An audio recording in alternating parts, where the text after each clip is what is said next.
Hey y'all, welcome back into between the Cape Economics Unit 1, Paper 2 for the May-June 2023 exams. Let's get into it. 1A, state whether each of the following statements is a positive statement or a normative statement. Government workers should receive free healthcare. That is a normative statement. A rise in the minimum wage will reduce demand for workers. That is a positive statement. If interest rates rise, fewer people will be able to afford a mortgage. That is a positive statement. Persons with lower incomes should receive more tax cuts than the wealthy. That is a normative statement.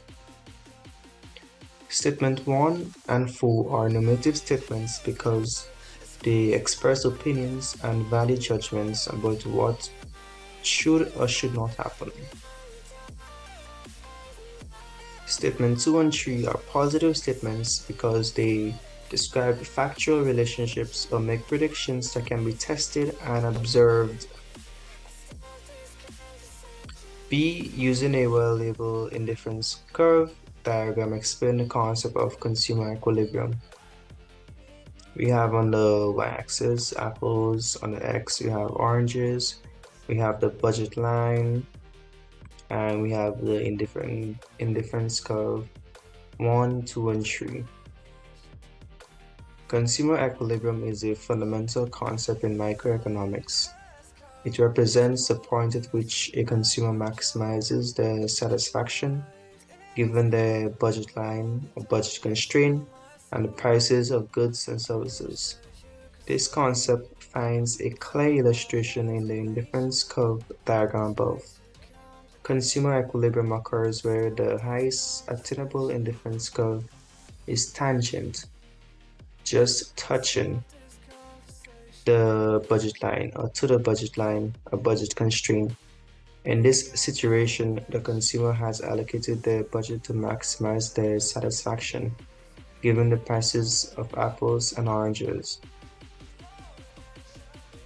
Right here at this point is consumer equilibrium, quoted in capital E, guys.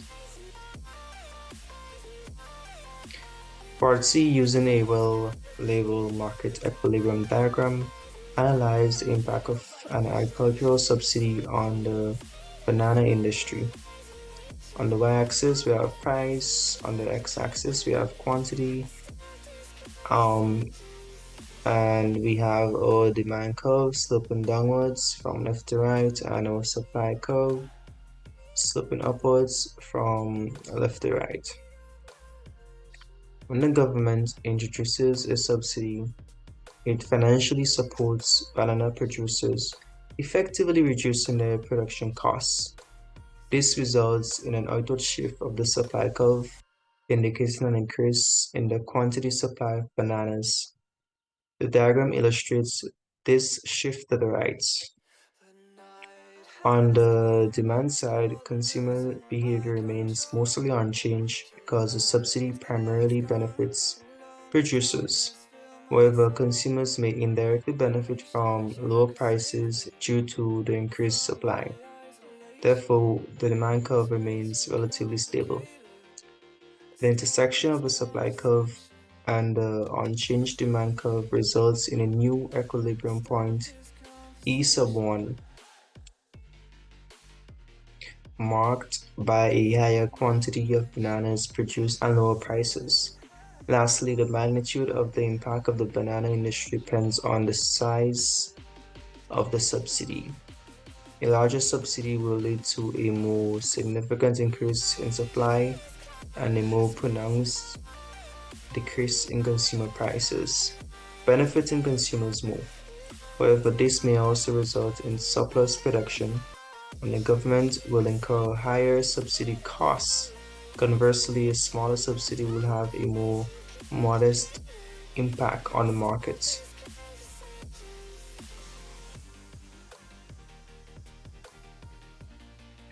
This right here is supposed to be size, guys. Yes.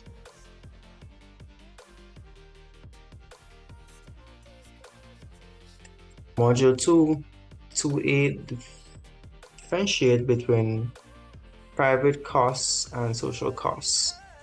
Private costs refers to the expenses incurred by individuals or firms when they engage in economic activities such as production or consumption.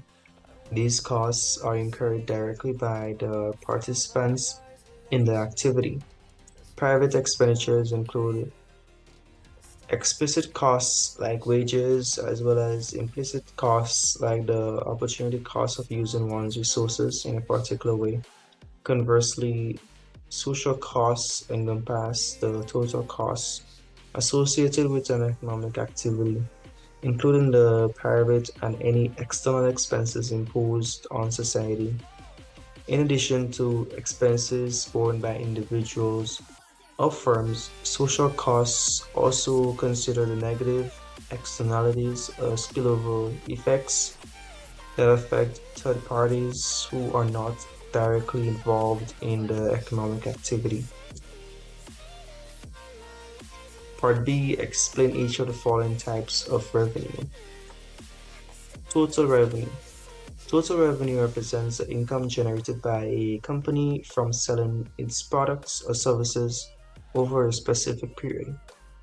You can calculate it by multiplying the number of units the company sells by the price at which it sells each unit. Mathematically, you can express it as total revenue TR is equal to the quantity sold Q times the price per unit P. Average revenue, often abbreviated as AR, refers to the revenue generated per customer or unit. You calculate it by dividing the total revenue, or TR, by the total number of units sold. Mathematically, you can express it as follows. Average revenue, AR, is equal to total revenue divided by the quantity sold. Marginal revenue. Marginal revenue represents a change in total revenue that occurs when a company increases its sales quantity by one additional unit. It is a vital component in economics used to determine the optimal level of production and pricing for a company.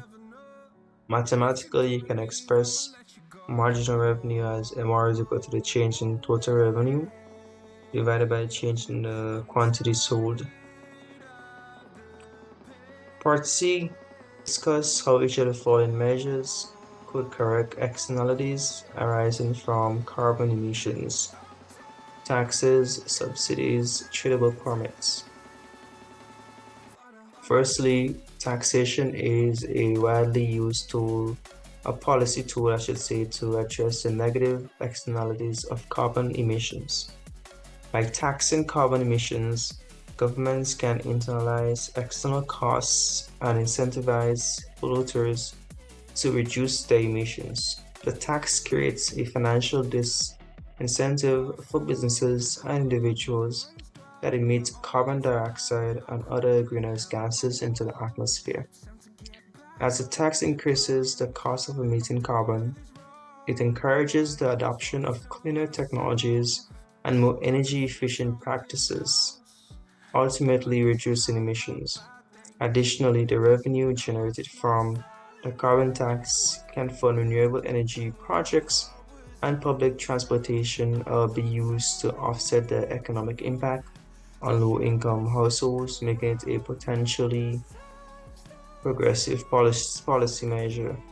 Secondly, governments can use subsidies to correct carbon emissions externalities by incentivizing the adoption of cleaner technologies and practices.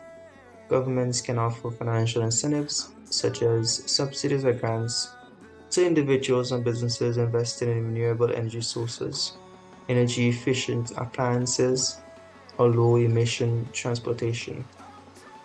By reducing upfront costs for these environmentally friendly options, subsidies make them more accessible and appealing to consumers and producers. This approach stimulates demand for cleaner technologies and fosters the development and innovation. Furthermore, to achieve emission reductions through subsidies, One must engage in thoughtful and strategic planning to prevent inefficient resource allocation or unintended consequences, all while promoting the development and innovation of clean technologies. Finally, tradable permits, cap and trade systems provide a market-based approach to address carbon emissions externalities. Under this mechanism, the government sets a cap on the total allowable emissions and then allocates auctions a specific number of emission permits to businesses and industries. Participants can sell, buy, or trade these permits. Tradable permits create a financial incentive for firms to reduce their emissions because those who emit less than the allocated permits can sell a surplus to those exceeding their limits. This system encourages emission reductions by rewarding efficient and innovative companies while penalizing excessive emitters. Over time, the cap can be lowered gradually, reducing emissions in line with environmental goals. Module 3, 3A, explain the concept of derived demand. Derived demand is an economic concept related to the demand for a particular product or factor of production. It does not result directly from consumer preferences or needs, but arises when another product or service depends on the former. For example, demand for steel does not stem from individual consumers wanting to purchase steel for personal use. Instead, it originates from the demand for buildings and infrastructure. State one example of derived demand. The demand for labor in the technology industry, for example, an IT specialist, is an example of derived demand. Part B, explain how compensating wage differentials can be generated in each of the following scenarios. Thomas works on an offshore oil rig while James works on an onshore facility. Offshore oil rig work is often associated with numerous challenges and risks not typically present in onshore facilities. These challenges may include isolation, harsh weather conditions, long working hours, and exposure to hazardous materials. To attract and retain workers for offshore positions, employers must offer higher wages than those for onshore jobs to compensate for the added discomfort, risk, and sacrifices associated with offshore work. Thus, the wage differential between Thomas and James compensate for the unique challenges that offshore oil rig workers encounter. Sandra works the night shifts while Debbie works the day shifts at the same factory. Working a night shift can often disrupt an individual's circadian rhythm, leading to sleep disturbance, fatigue, and health issues. Additionally, night shift workers often experience disruptions in their social and family lives due to conflicting working hours with regular daytime activities. To compensate for these inconveniences and health risks, workers offer a higher wage to night shift workers like Sandra and those who work the day shift, such as Debbie. This wage differential intends to offset the adverse lifestyle and health effects of working the night shift. Let's call her Grace. Grace works as a nurse in the USA while Hernandez works as a nurse in the Caribbean.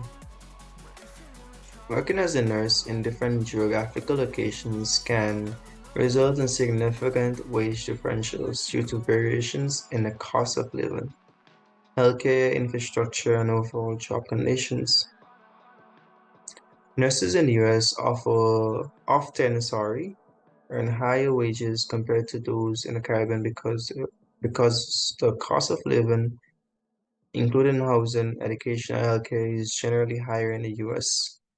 Moreover, health facilities in the US may demand higher qualifications, compliance with stricter regulations, and a higher patient load, making the job more demanding and stressful. To attract nurses to work in the USA and offset these challenges, employers offer a compensating wage differential substantially higher than those or than what nurses might earn in the Caribbean, where living costs and job demands are lower. Part C, discuss the economic benefits derived from each of the following poverty alleviation measures. We have free education, subsidized housing, and minimum wage legislations. Free education promotes human capital development by ensuring universal access to education, regardless of socioeconomic status, which in turn fosters a more skilled and productive workforce essential for economic growth. As more people receive education, they are more likely to secure better paying jobs, leading to increased income levels and reduced poverty rates. Additionally, an educated population is better equipped to adapt to technological advancements and innovation, which can spur economic development. Moreover, a lower illiteracy rates can lead to improved overall health, which reduces healthcare costs and enhances labor productivity. Finally, free education can reduce income inequality by leveling the playing field and providing equal opportunities for social mobility, fostering a more stable and inclusive economy. Secondly, subsidized housing helps low-income individuals and families by reducing the financial burden of housing costs, allowing them to allocate more of their income towards other necessities and investments, thereby increasing their overall standard of living. This support can lead to reduced poverty rates and increased consumer spending, which boosts local economies. Subsidized housing projects stimulates the construction industry, create jobs, and contribute to economic growth. In addition, stable housing situations reduce homelessness and the associated social and healthcare costs, which can strain public resources. In the long term, subsidized housing can improve the quality of life for individuals and families, helping them break the cycle of poverty and become more financially self-sufficient. Finally, the minimum wage legislation ensures that the lowest paid workers earn enough to cover their basic living expenses. This policy can reduce the reliance on social welfare programs, freeing up public resources for the investments, reducing tax burden on businesses and individuals. When low-wage workers receive higher incomes, they tend to spend more, boosting consumer demand and stimulating economic growth. Increased wages can also reduce turnover rates in low-wage jobs, which often require costly and frequent recruitments. Moreover, higher minimum wages can improve employee morale and productivity, enhancing business efficiency and competitiveness. However, it's crucial to strike a balance with minimum wage levels to avoid potential negative consequences such as job loss in specific industries or inflationary pressures. And that's it, guys. See you all next time.